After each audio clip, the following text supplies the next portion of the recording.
ये जो हींअर चेयरमैन साहबान जो मुद्दो पूरो थो थिए बलजादीदारनि जो 20 तारीख़ तालुक़े ठरी मीरवाह में 13 यूनियन काउंसिलूं 4 टाउनूं आहिनि ऐं जंहिं यूनियन काउंसिल मां बीठो आहियां इहा मुखालिफ़ खटी फंक्शनल लीग उन में हारी इलेक्शन मां हुई।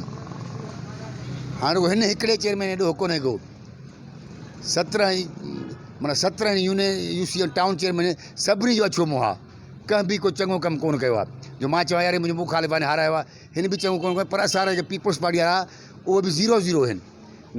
तव्हां मेयर सर्व यूनियन काउंसिल में वञो साईं ठरी शहर में वञो यूसी मांडण में वञो न उते को ड्रेनेज जो सिस्टम आहे न नालियुनि जो आहे न का फर्श बंदी आहे न को रोड आहे न को रस्तो आहे। उते माना जेका रस्तनि जी हालत हे तव्हां ॾिसी छॾी आहे हालत अहिड़ी आहे।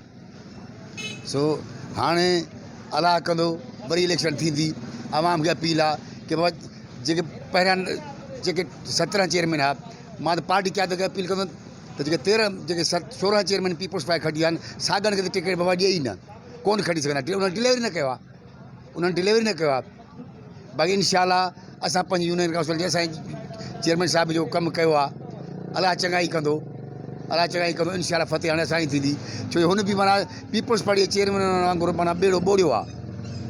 ठीकु बसि।